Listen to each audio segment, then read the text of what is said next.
Now it gives me great pleasure to introduce this year's commencement speaker, acclaimed award-winning journalist, Frank Bruni.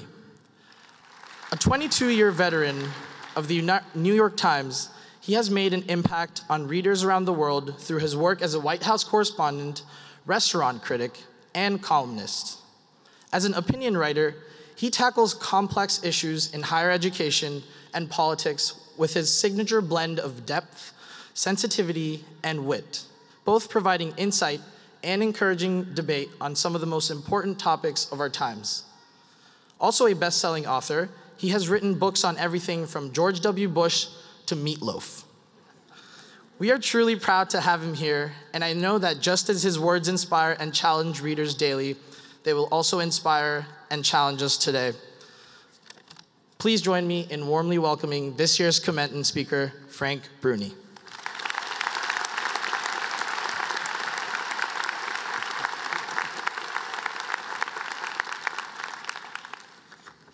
Thank you, Saeed, for that lovely introduction. I hope you'll forgive me, but I just have to correct one tiny thing. You said I write for the New York Times. I write for the failing New York Times.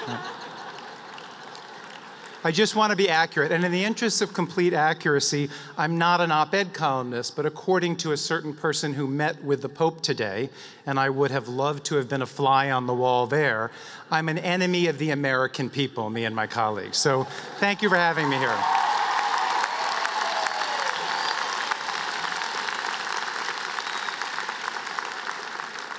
But I'm a friend to the trustees, faculty, and students here at Johns Hopkins, and I want to congratulate the class of 2017. And thank you all for letting me share this day with you. When President Daniels asked me, I was thrilled, and that's not just because Johns Hopkins is one of the world's truly great universities.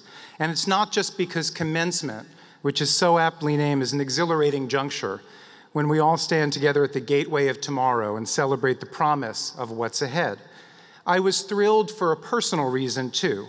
The eldest of my many nieces and nephews, Leslie, happens to be a student here, now between her junior and senior years. I held her when she was only days old. I read stories to her during her first months when she had no idea what I or anyone else around her was saying.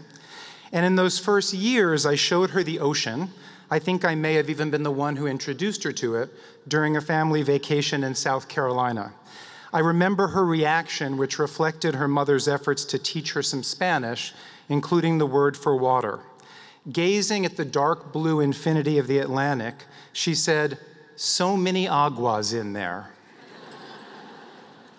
I share that not to embarrass her, and not to be sappy, although as you'll see, I'm a total sap. I share it because it underscores the part of life that's too easily forgotten in a world swirling with ambition and in a milieu as accomplished as yours. The part that will have more to do with your happiness than any job you snag or any ladder you climb. That part is the quality of your interactions with the people around you, especially the ones closest to you. The amount of time you give them, the fierceness of your commitment to them. Your families will be the most consequential forces in your existences. And when I say families, I don't mean only the ones you inherited. I'm not speaking narrowly, mother, father, sister, brother. I'm including the families you create, your friends, your neighbors, your mentors, your mentees. Nothing will propel, cushion, and exalt your journey through this crazy world, like the band of loved ones you gather around you.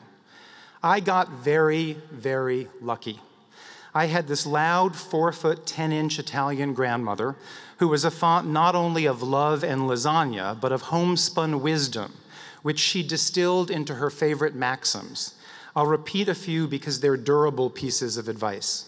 On the subject of daring, she always said, "Take a chance. Columbus did." On the subject of dating, she said, "Don't stop at the first church."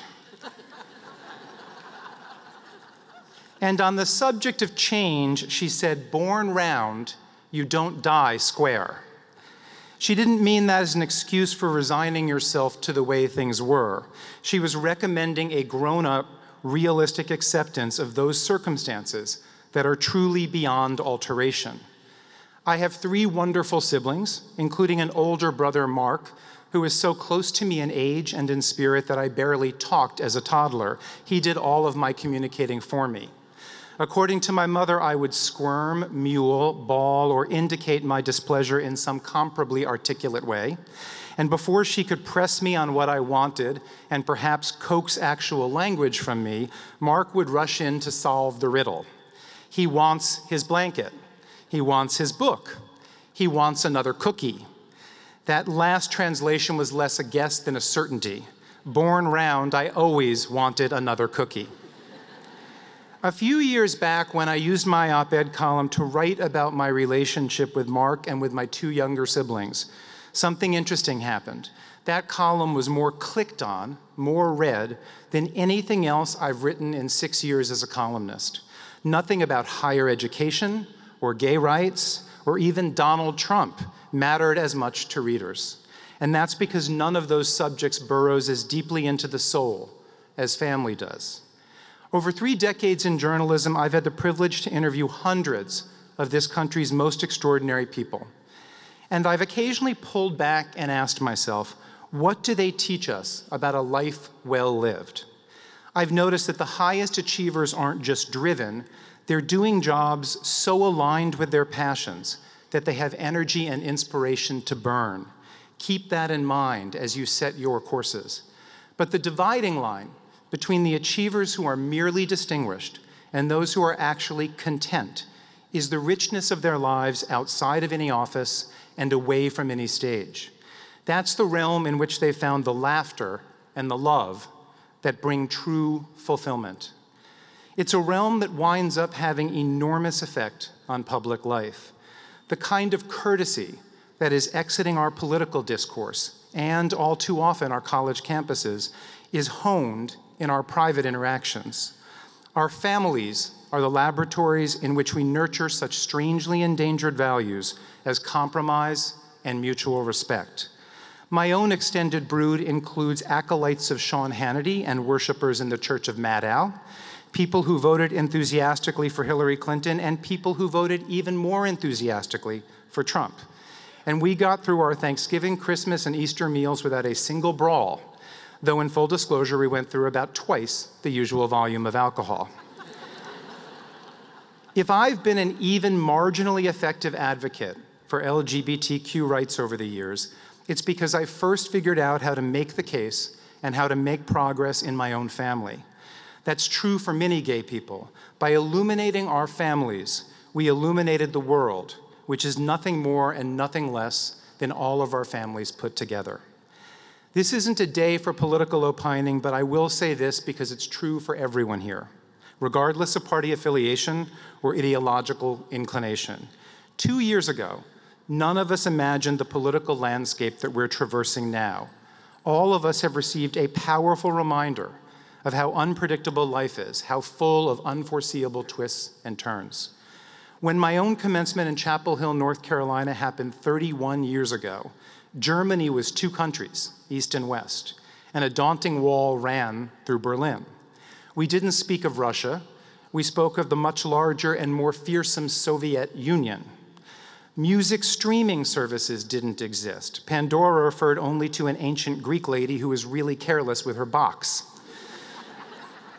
We just had the good old-fashioned radio, and the most inescapable song on it, the #1 hit of that year, was titled "That's What Friends Are For," and was inspired by something called the AIDS epidemic, which was a defining specter of my young adulthood and seemed to be raging out of control. Since then, so much progress. So many problems, too. Change is constant, and the pace of it seems to accelerate all the time.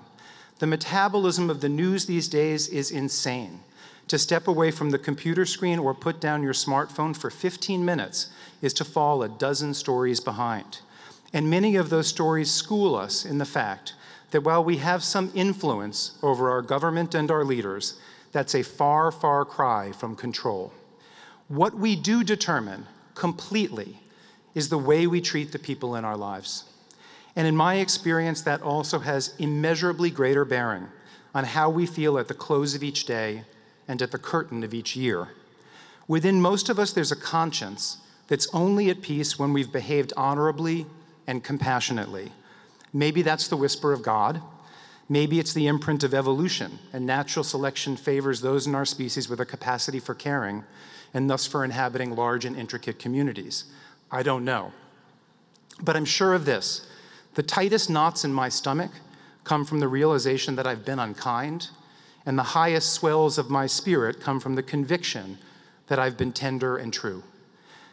My career in journalism has now been long enough that I'm sometimes the interviewee instead of the interviewer, and maybe because I've written extensively about food and restaurants, a question I repeatedly field is this: what would you want your last supper to be? In each case, my questioner is clearly teeing me up to mention a given menu. But in each case, excuse me, all I can think about is the guest list and about how many cherished friends and relatives might fit at the table. More than once, I've also fielded this question too: which 3 people, living or dead, would you most want to have dinner with? Again, my instinctive response diverges from expectation. I don't want Abraham Lincoln. I don't want Beyonce. I want Grandma Bruni, and that's with or without her lasagna.